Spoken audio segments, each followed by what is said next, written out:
Welcome to Talk Tickers. Today we're diving straight into IDEX Corporation's first quarter 2025 earnings call. Yeah, let's get into it. So the headline seems to be, well, a stronger than expected quarter for them. Definitely. They came in slightly ahead of their own plans, actually, both on revenue and profitability, pretty much across the board. And the orders that really jumped out. Record levels, right? Record levels, yeah. Growing sequentially and year over year. That's 4 quarters straight now of positive organic order growth compared to the year before. Okay, 4 quarters.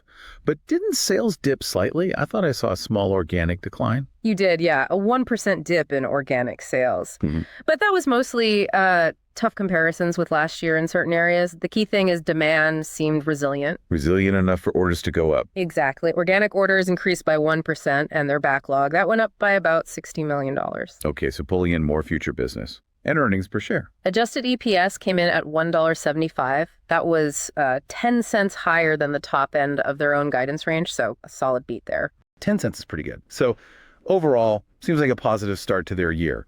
Let's dig a bit deeper. Where did that strong order momentum actually come from? Right. So the real strength, you saw it in businesses tied to space and defense. Those continue to be growth drivers. Okay, space and defense. Yeah. That makes sense. What else? Energy transition was another one. Also, municipal water, always pretty steady. And North American fire and safety. Municipal water, yeah, that's usually quite defensive. It is. And even within their health and science segment, the analytical instrumentation side is like showing improvement. It's trending towards maybe low single-digit growth. Interesting. Oh, and also a little bit of the tailwind from their semiconductor MRO businesses. Maintenance, repair, operations. Got it. So a few specific pockets of real strength. What about the broader industrial side? They're, quicker turnaround businesses. Those showed stability, actually, and that seems to have carried into April, which is good news. Stability is good, but not the same kind of boom as space or defense. Not quite, no. And they are still facing some headwinds.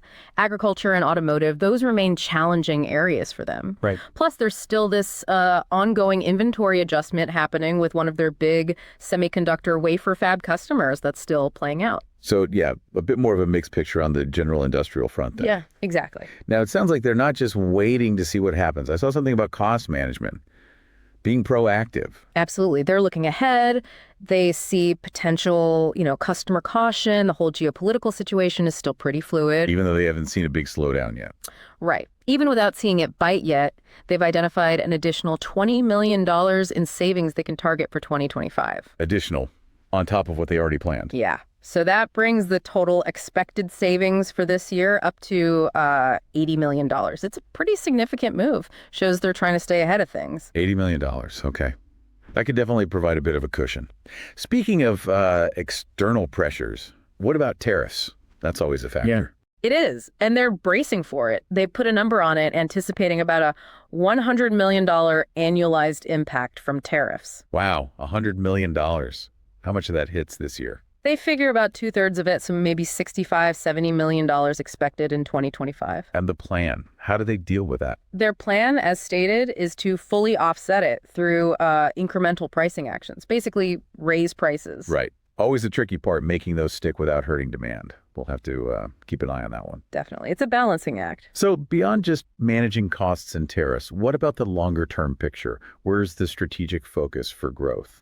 They're talking a lot about these thematic growth platforms, big picture stuff. They see a total addressable market there of over $20 billion. $20 billion TAM. Okay. How are they tackling that? It's about getting different parts of IDEX to work together more, leveraging their scale. So, for example, combining AirTech and Mott technologies for data center power solutions. Interesting synergy. Yeah. Or in the space sector, integrating multiple optics businesses they own to kind of go after bigger opportunities together. Makes sense. And speaking of Mott, that was a big acquisition. How's that integration going? It seems to be progressing as expected, according to them.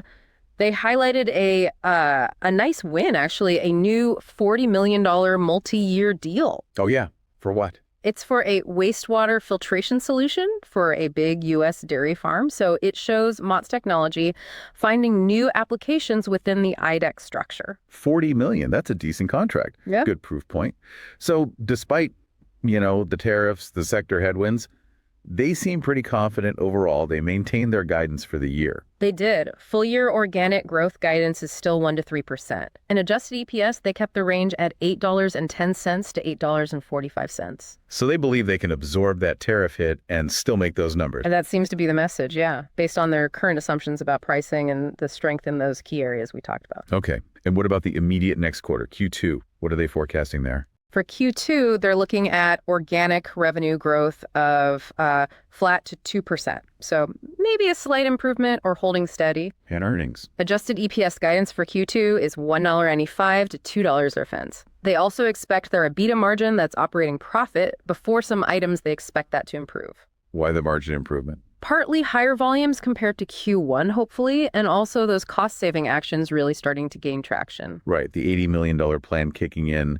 It sounds like a lot of their confidence hinges on their ability to just, navigate all this uncertainty. That's a big part of their narrative. They really emphasize their local manufacturing footprint, making things close to where they sell them. Helps with supply chain and maybe tariffs, too. Potentially, yeah. Plus their 80/20 operating principles focusing on the most profitable customers and products and just having strong customer partnerships. They see these as big advantages right now. And being adaptable. And being adaptable, yes. Taking technology they already have and finding new ways to apply it. That's key for them. We touched on it earlier, but they specifically called out municipal water again, didn't they? As a point of strength. They did. That business is performing strongly. It's, like you said, defensive. Plus, a lot of the work is localized wastewater treatment, critical water analytics. They're probably getting a boost from infrastructure spending. Exactly. Funding support for those kinds of projects is definitely helping things along there. It seems like a reliable bright spot. Okay, so let's pivot slightly. Taking all this in AFRs, they hold guidance despite the tariff news. They're cutting costs proactively. Orders look good in key defensive or high-growth spots like space and municipal water. Here comes our speculative, wild but plausible trade idea segment. Remember, folks, this is absolutely not financial advice. Definitely not. Just thinking out loud based on the call. So given that strength they highlighted in municipal water, the defensive nature of the funding, maybe, just maybe, you could look at companies that are suppliers or partners to IDEX in that specific area. Okay, like who? Well, perhaps companies specializing in, say, advanced filtration membranes, or maybe firms that provide the very specific data analytics software used in modern water treatment plants. If IDEX's water business is doing well and growing, then their key technology suppliers in those niches might see increased demand too. Exactly. It's a second-order effect, purely speculative.